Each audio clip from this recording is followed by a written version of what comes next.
Yemek adasına ve mutfağımıza hoş geldiniz. Bugün sizlerle İtalya'nın meşhur tatlısı olan panna cotta'nın tarifini göreceğiz. Bu tatlının içinde ne un, ne nişasta, ne de yumurta var. Kıvamını, rengini görüyorsunuz. Ağızda yağ gibi eriyor. Tadına doyum olmuyor. Bütün yemeklerinizin ardından tüketebileceğiniz çok hafif, çok lezzetli bir tatlı. Bu nefis tatlıyı nasıl yapmışım? Hep beraber buyurun yapımına geçelim.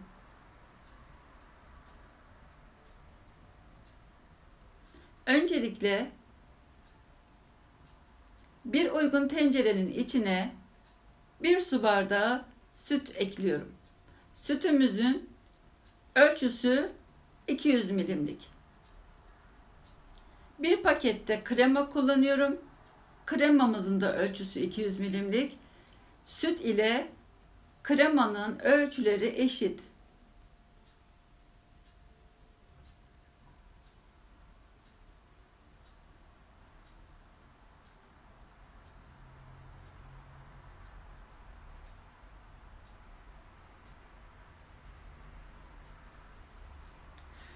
Bir çay bardağından bir parmak eksik toz şekeri ekledim. Ocağın üzerine aldım. Karıştırmaya başladım. Ocağın altı açık şu anda. Sütümüz ısınıyor. İçindeki şekerin erimesini bekliyorum. Bir taraftan ısınıyor, bir taraftan şekerimiz eriyor. Sütümüz ısındı. Üzerine bir paket jelatin ekliyorum. Jelatini büyük marketlerden bulabilirsiniz. Ben Migros'tan aldım. Agar agar da kullanabilirsiniz. Güzelce karıştırıyorum. Agar agar da bitkisel jelatin ama biraz zor bulunuyor. Bu jelatini bütün marketlerde bulabilirsiniz.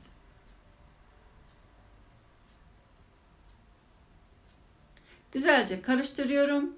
Yalnız kaynatmıyoruz.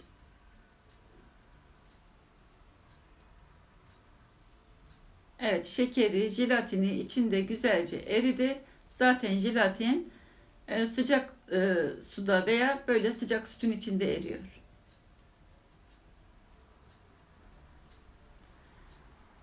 Ocaktan indirmeye yakın bir pakette vanilin ekliyorum. Varsa vanilya çubuğu kullanabilirsiniz. Vanilin de oluyor. Güzelce karıştırıyorum.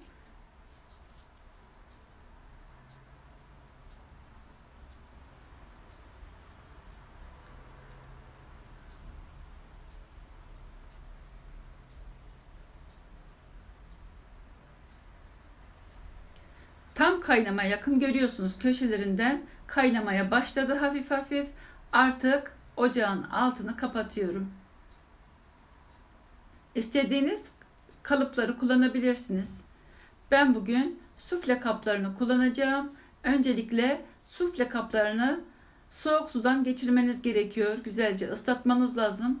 Kolay çıkabilmesi için. Veya isterseniz yağlayabilirsiniz. İncecik bir sıvı yağla böyle bir fırçayla yağlayabilirsiniz. İki farklı şekilde sunumumu yapmak istiyorum. Hem bardakta hem de tabakta ters çevirerek. Biz İtalya'da yemiştik bu tatlıyı. Genellikle böyle kalıbı ters çevirerek o şekilde sunum yapılıyor. Ben iki tane de bardakta göstermek istiyorum. Fikir olması bakımından. Ama orijinal tarifinde bu şekilde sufle kaplarından veya silikon kaplarından ters çevirerek sunum yapılıyor. Yanında da dondurmayla ikram ediyorlar. Böyle çikolata süslemeleriyle servis yapılıyor.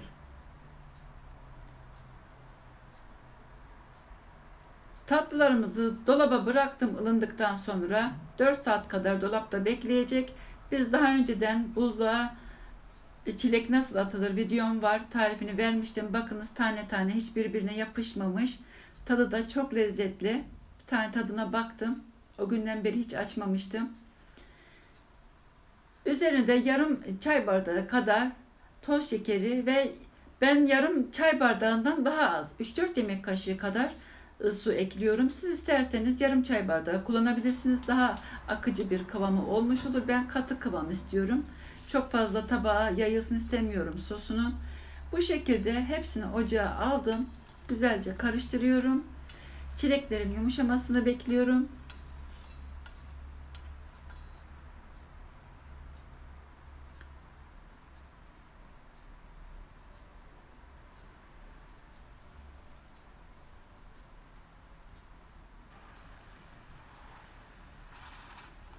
Böyle bir patates ezicisi ile daha da hızlandırıyorum çabuk kıvam alması için. İsterseniz bunu yapmak istemezseniz meyve sosu da kullanabilirsiniz. Veya çilekli yerine orman meyveleriyle de yapabilirsiniz. Genellikle orman meyveleri daha çok yapılıyor. Ama orman meyvelerini her yerde bulmak biraz zor. Bugün çilekle yaptım. İsterseniz çikolatalı yapabilirsiniz, kahveli yapabilirsiniz. Ama en yaygın olanı orman meyvelisi ve çilekli olanı çok yaygın olarak yapılıyor. Evet, çileklerimiz yumuşadı.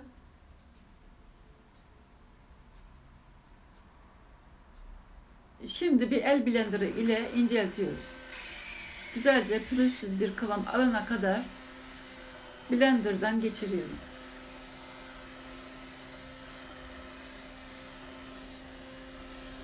İsterseniz marmelat da kullanabilirsiniz üzerine.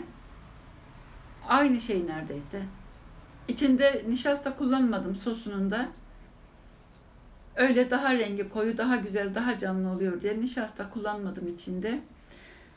Evet, tatlılarımız da donmuş. 4 saat beklettim dolapta. Şimdi etrafından bir bıçak yardımıyla böyle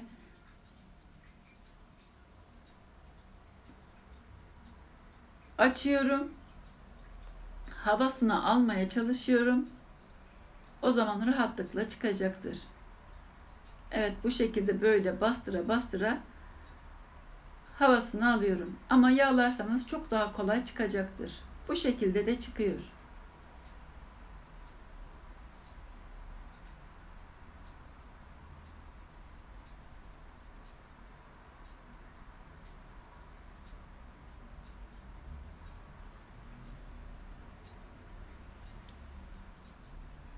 Görüyorsunuz yapımı ne kadar basit.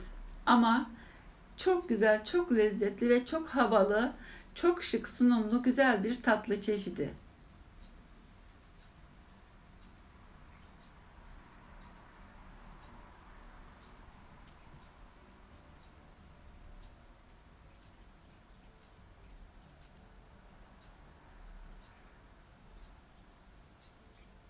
Eğer buraya kadar da izliyorsanız lütfen bir beğeni tuşuna basarsanız ve kanalıma da abone olursanız memnun olurum.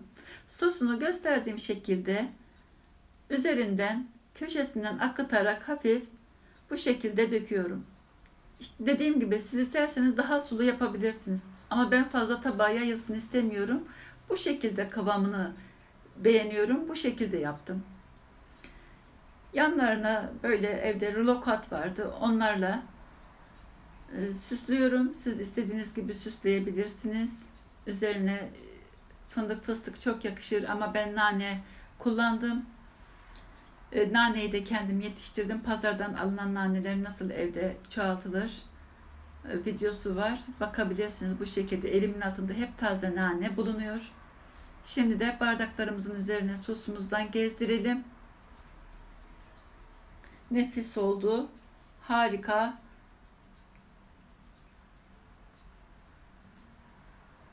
Evet, tatlılarımız bu şekilde.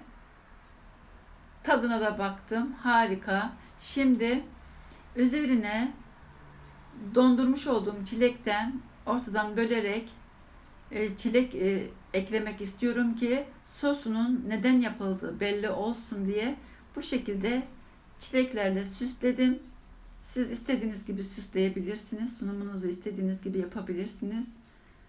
Ben bu şekilde yaptım. Görüyorsunuz nasıl sallanıyor. Tam kıvamında harika bir panna cottamız oldu. İnanın harika bir tatlı, çok nefis, çok hafif. Mutlaka denemenizi tavsiye ederim benim tarifimle. Buraya kadar izlediyseniz de çok teşekkür ederim. Tadı harika. Başka tariflerde görüşmek üzere. Hoşça kalınız. Abone olmayı lütfen unutmayınız.